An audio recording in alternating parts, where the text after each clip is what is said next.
बिस्मिल्लाहिर्रहमानिर्रहीम अस्सलाम वालेकुम टू ऑल स्टूडेंट्स मेरा नाम मोहम्मद वजाहत अब्बास है और आज हम डिस्कस करने जा रहे हैं जी फर्स्ट ईयर बायोलॉजी के सेकंड चैप्टर के टॉपिक ओलिगोसैकेराइड्स को। इससे पहले हमने कार्बोहाइड्रेट, आपको पता है टॉपिक अपना स्टार्ट किया हुआ है, जिसके अंदर उसकी हमने क्लासेस को डिस्कस किया था, मोनोसैकेराइड, ओलिगोसैकेराइड या डाइसैकेराइड और पॉलीसैकेराइड। मोनोसैकेराइड्स वगैरह हमारा प्रीवियस लेक्चर में हो गया और आज हमारा टॉपिक है ओलिगोसैकेराइड या डाइसैकेराइड्स। ओलिगोसैकेराइड को ही बेसिकली डाइसैकेराइड्स भी कहा जाता है, इनको ट्राइसैकेराइड्स का नाम भी दिया जाता है। मुख्तलिफ नेम है ओलिगोसैकेराइड के, लेकिन जो मोस्ट कॉमन नेम है ओलिगोसैकेराइड का वो है डाइसैकेराइड्स।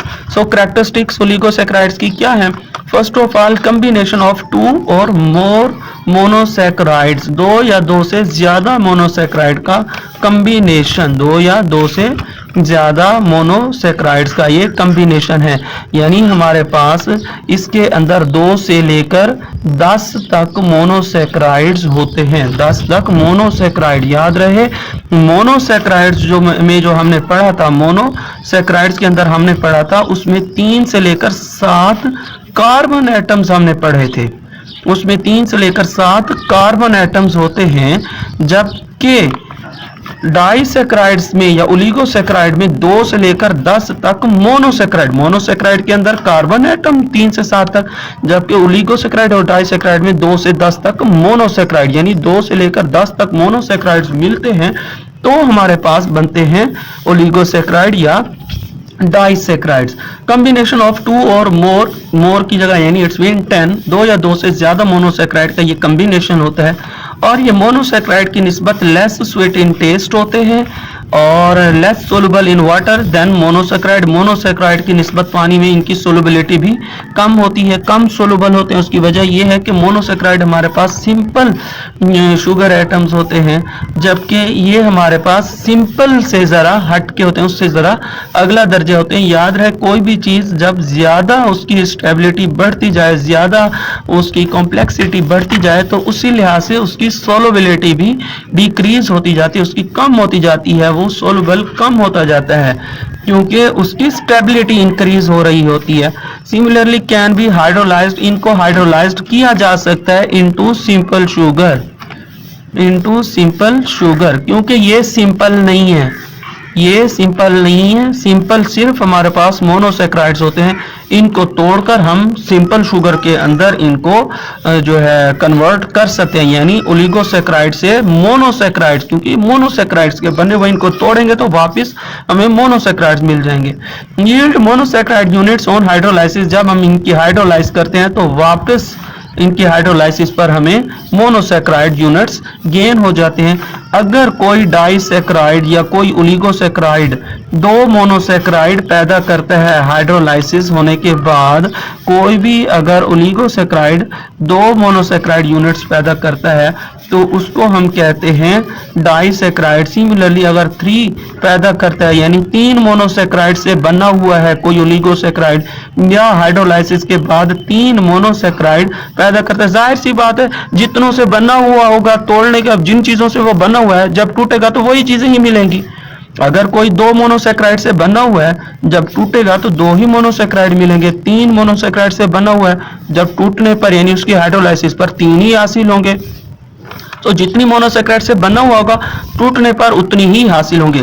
कोई अगर 3 से बना हुआ है तो 3 ही यील्ड करेगा और उसे हम कहेंगे ट्राइसैकेराइड। 4 मोनोसैकेराइड से बना हुआ है तो 4 मोनोसैकेराइड ही वो पैदा करेगा हाइड्रोलाइसिस पर, या 4 मोनोसैकेराइड से के मिलने से हमारे पास टेट्रासैकेराइड बनेगा और इसके यील्ड होने से वापस 4 मोनोसैकेराइड ही यील्ड होंगे और इसको हम कहेंगे टेट्रासैकेराइड। सो ऑन, और ये इसी तरह से चलता जाएगा। 5 वाले को पेंटासैकेराइड्स कहेंगे, 6 वाले को हेक्सासैकेराइड्स और 7 वाले को हेप्टासैकेराइड्स, सो ऑन ऑक्टासैकेराइड, ये चलता जाता है ये प्रोसेस। उसके बाद हमारे पास इसकी एग्जांपल है जी माल्टोज, सक्रोज और lactose. First of all maltose, second sucrose और थर्ड हमारे पास है जी वो है लैक्टोज। माल्टोज हमारे पास, क्योंकि हमने पढ़ा ये है ओलिगोसैकेराइड, यानी मोनोसैकेराइड के कंबाइन होने से जो चीज बनती हो वो होती है ओलिगो सेक्राइड। सो ओलिगोसेक्राइड में कौन कौन से मोनोसेक्राइड्स होते हैं? तो ओलिगोसेक्राइड ग्लूकोज और ग्लूकोज यानी दो ग्लूकोज के मॉलिक्यूल्स कंबाइन हो तो हमारे पास जो ओलिगोसेक्राइड जो शुगर बनेगी वो माल्टोज शुगर होगी। सिमिलरली सक्रोज जो है ये ग्लूकोज और फ्रक्टोज के बनने से बनती है। ये कॉमन शुगर जो हम घर में यूज करते हैं उसी की बात हो रही है। ये ग्लूकोज और फ्रक्टोज के मिलने से बनती है। ग्लूकोज भी और फ्रक्टोज भी दोनों मोनोसेक्राइड है, तो ये दोनों मोनोसेक्राइड मिलके एक ओलिगोसेक्राइड बनाते हैं जिसको हम सक्रोज कहते हैं। सिमिलरली हमारे पास लैक्टोज आ गया।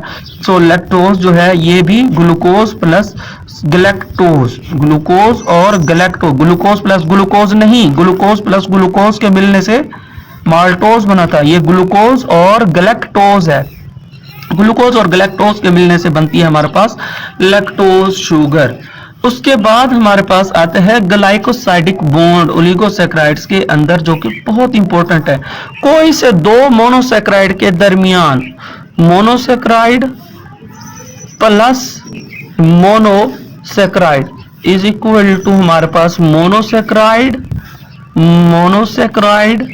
इनके दरमियान में ये बॉन्ड आ गया, ये कहलाता है ग्लाइकोसाइडिक बॉन्ड। याद रहे जितने मोनोसेक्राइड्स हमारे पास कम यानी हमारे पास ओलिगोसेक्राइड्स बनेंगे उतना ही वाटर मॉलिक्यूल साथ रिलीज आउट होंगे। यहाँ पे एक ओलिगोसेक्राइड बना है, एक वाटर मॉलिक्यूल रिलीज होगा। दो बनेंगे तो दो वाटर मॉलिक्यूल्स रिलीज होंगे। तीन ओलिगोसेक्राइड्स बनेंगे तो तीन वाटर मॉलिक्यूल, जितने ओलिगोसेक्राइड्स मिलते जाएंगे उतने बनते जाएंगे उतने ही वाटर मॉलिक्यूल्स रिलीज आउट होते जाएंगे।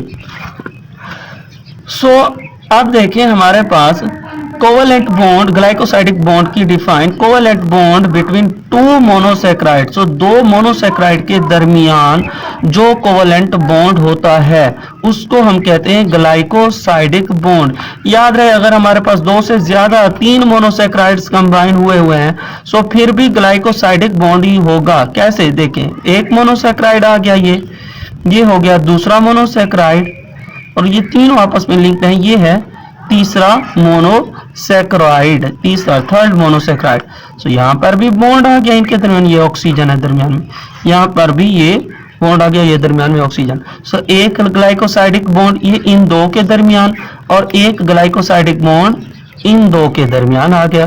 तो दो एटलीस्ट दो मोनोसेक्राइड्स में जो ग्लाइकोसाइडिक बॉन्ड होता है उसको, जो बॉन्ड होता है कोवेलेंट बॉन्ड, उसको हम कहते हैं ग्लाइकोसाइडिक बॉन्ड। तो देखिए यहाँ पर ये मैंने ग्लूकोज बनाया है 6 कॉर्नर रिंग स्ट्रक्चर और ये फ्रक्टोज की 5 कॉर्नर रिंग स्ट्रक्चर मैंने बनाई है।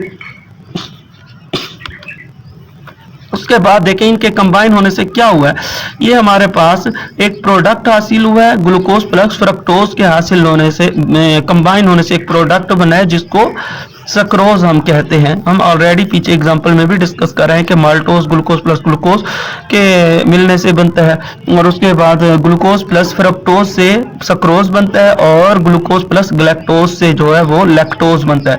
सो यहाँ पर ग्लूकोज और फ्रक्टोज मिल रहे हैं तो इसलिए ये सक्रोज बन रहा है और सक्रोज यानी दो मोनोसेक्राइड्स के मिलने से बना है। उन दो मोनोसेक्राइड जो जिन्होंने मिलके सक्रोज बनाया है उनके दरमियान में जिस लिंक ने उनको कंबाइन किया है, उनको जकड़ा हुआ है, जोड़ा हुआ है उन दो मोनोसेक्राइड को, उस लिंक को हम कहते हैं ग्लाइकोसाइडिक बॉन्ड। याद रहे दो मोनोसेक्राइड्स ने मिलकर एक ओलिगोसेक्राइड बनाई है तो इसके साथ ही वाटर मॉलिक्यूल भी रिलीज आउट होता है।